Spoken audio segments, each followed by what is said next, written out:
For 24 hours, they drive on the edge of collapse. No traction control, no electronic assistance. At speeds that exceed 150 miles per hour, roughly 240 kilometers per hour. In the middle of the 24 hours of Le Mans grid, far from the spotlight, there is a category where everything is harder and nothing can go wrong. The car doesn't correct your mistakes. The team has no margin for error.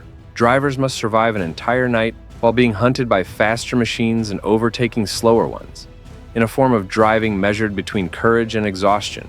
It looks like a modern kind of madness, but in truth, it's an ancient legacy, a raw response to an era when the start itself was so dangerous it had to be banned from history.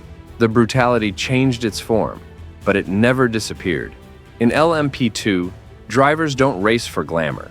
They race because there are still people who believe that the true test of a driver begins when technology stops protecting them, and all that remains is instinct, endurance, and fight. Why is this category considered the most cruel at Le Mans? How does it carry the spirit of the most iconic start in the race's history, even after its extinction? And why does no one who goes through it ever come out the same? Before answering all of that, we need to go back to the moment when Le Mans stopped being just a race and became survival.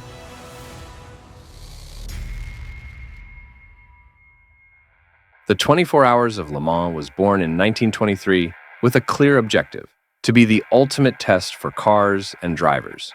Unlike the short races of the era, the French event was designed to push machines to the absolute limit of endurance, putting engineering, reliability, and human preparation under continuous stress for 24 uninterrupted hours. The circuit, which today measures approximately 8.47 miles, about 13.6 kilometers, has always been central to that brutality. It blends public roads, rural highways, and permanent sections, alternating tight technical corners with long straights where cars reach speeds over 186 miles per hour, roughly 300 kilometers per hour. This combination turns every lap into an exercise in constant adaptation, demanding precise reading of the asphalt, traffic, and the fine line between control and exhaustion. From the very beginning, Le Mans was never just about speed. It was about mechanical and human survival. The race became a battlefield where mistakes are costly, fatigue distorts judgment, and night turns visual references into treacherous shadows. That essence is what made Le Mans the ultimate symbol of endurance racing worldwide. This extreme philosophy was also reflected in one of the most iconic and dangerous rituals in motorsport history, the Le Mans start. Introduced in 1925, cars were lined up on one side of the track, with drivers on the opposite side. At the signal, they sprinted on foot, jumped into the cockpits, and launched away. The spectacle was visually unforgettable, but it hid a growing risk.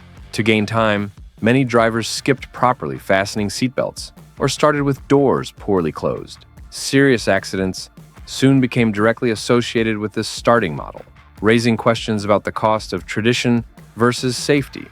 In 1969, Belgian driver Jackie Ickx turned that debate into a silent protest. While everyone else ran, he walked calmly to his car, carefully fastened his seatbelt, and still went on to win the race. Shortly after, the traditional start was officially abolished, marking a historic shift between the romance of the past and the necessity of survival in the present. Le Mans abandoned its most dangerous start, but the danger didn't disappear. It simply changed places. Decades later, a category would emerge designed to preserve the raw essence of the race. Cars without sophisticated electronic aids, drivers exposed to the most complex traffic on the grid, and machines built to last, not to protect human error.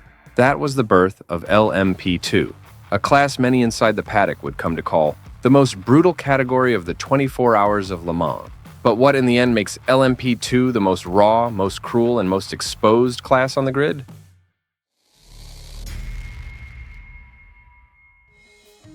Within the Le Mans ecosystem, LMP2 occupies an uncomfortable position. It races between two extremes, too fast for LMGT3 and too slow for the hypercars. This creates a permanent scenario of cross-traffic, where the driver must attack and defend at the same time, making split-second decisions, while cars of different rhythms share the same physical space on track. In practice, the LMP2 driver lives in a constant state of alert. They must plan overtakes on slower cars, while anticipating the aggressive arrival of hypercars in the mirrors. Any misjudgment can mean lost time, damage, or early retirement. And this repeats hundreds of times over the 24 hours. Martin Plowman describes the experience with surgical precision. It's like playing chess while bulls are running on both sides of you. The phrase isn't exaggerated. It defines a constant state of threat, where every wrong decision comes at a cost. This level of pressure might be more manageable if the car offered a technological safety net, but LMP2 was designed specifically to eliminate that comfort. The regulations impose standardized chassis, dominated by the Oreca 07, limited aerodynamics, and technical solutions focused more on cost control and equality than on easing the driver's life. The chassis is stiff, efficient, and reliable, but unforgiving. It transmits everything, every bump in the asphalt, every minimal loss of grip, every mistake on corner entry. There are no sophisticated systems to smooth reactions or correct overconfidence at the steering wheel. At the heart of the car is the Gibson GK 428, a naturally aspirated 4.2-liter V8 producing around 600 horsepower. An engine designed to last more than 5,000 miles, over 8,000 kilometers, endure more than 50 hours of continuous operation, and maintain consistent performance under extreme conditions of heat, vibration, and stress. But that durability comes at a price. The power delivery is brutally honest. Throttle response is direct, linear, and unfiltered by electronics. The car does exactly what the driver commands, including when that command is wrong, and there is no time to correct it. Phil Hansen summarizes this relationship without illusions. There's no intelligent traction or stability control. If you make a mistake, the wall is waiting. In LMP2, there is no correction margin. The error isn't warned. It simply happens. That philosophy goes beyond mechanics. In LMP2, teams operate with far more limited resources than hypercar outfits. Every component must last. Every strategic decision must be calculated. There is no room for waste, excessive testing, or expensive emergency solutions. This turns each race into an exercise in collective survival. The driver must preserve the car without losing rhythm. The team must anticipate problems before they appear. And any failure, human or mechanical, can compromise hours of work. Physically, the wear begins early.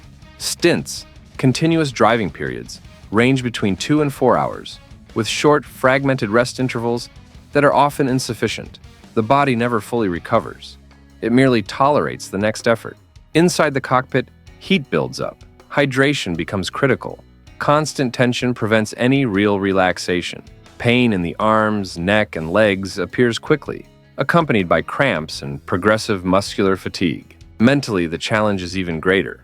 The driver must maintain absolute focus while the body sends exhaustion signals. Every lap demands total concentration, even as the mind searches for dangerous shortcuts to save energy.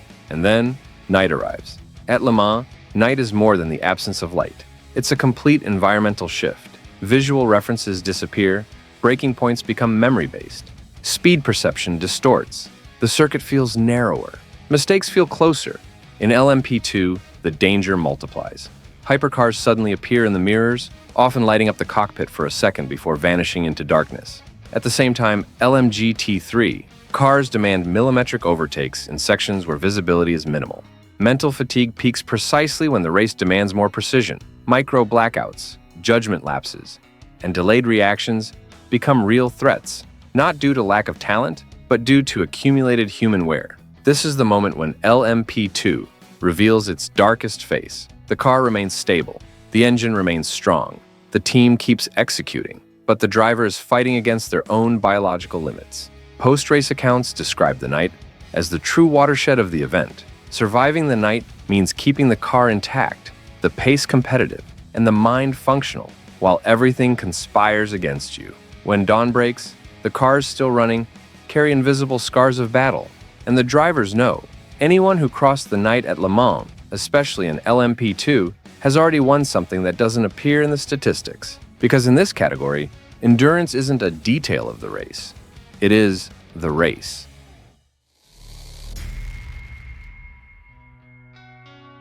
Despite all this brutality, LMP2 rarely receives the main spotlight of broadcasts. Cameras chase hypercars, big manufacturers, and the most marketable names. Meanwhile, in the middle of the grid, the most constant and unforgiving battle of the race unfolds. Inside the paddock, however, the perception is completely different. Drivers describe LMP2 as the most demanding and honest category in modern endurance racing, the one where driver skill and resilience matter more than budget or technology. Martin Plowman, reflecting on his victory, described the 24 hours of Le Mans in LMP2 as mentally more exhausting than anything I've ever experienced, not because of outright speed, but because of the need to stay lucid while everything pushes against you. Phil Hansen goes even further, defining the experience as a test that completely drains you, but gives something back that no other race can. Each finish at Le Mans represents a victory over the physical, strategic, and emotional wear imposed by the event. Perhaps that's why LMP2 carries a silent kind of glory. It doesn't deliver instant fame or automatic status. It delivers something rarer, respect among equals, the recognition of those who know exactly what it means to survive the war called Le Mans. And it was Martin Plowman who summarized this definitively. After winning the category, you don't leave LMP2 famous, you leave different. Because after Le Mans, you know exactly what you're capable of. In LMP2, you don't race to be seen. You race to endure. And you cross the finish line knowing that very few can do the same. Now I want to hear your opinion. Between Hypercar, LMP2, and GT, which category do you think demands the most from the driver? Is LMP2 really the most brutal? Or is there another one you would put at the top? Leave your answer in the comments. If this video kept you hooked until now, don't forget to hit like, subscribe to the channel, and turn on notifications so you can keep exploring stories of extreme challenges, impossible races, and people who go beyond the limit. And hey, there's another video appearing on your screen right now. Click it, and I'll see you there. Keep exploring. The world doesn't stop, and neither do we.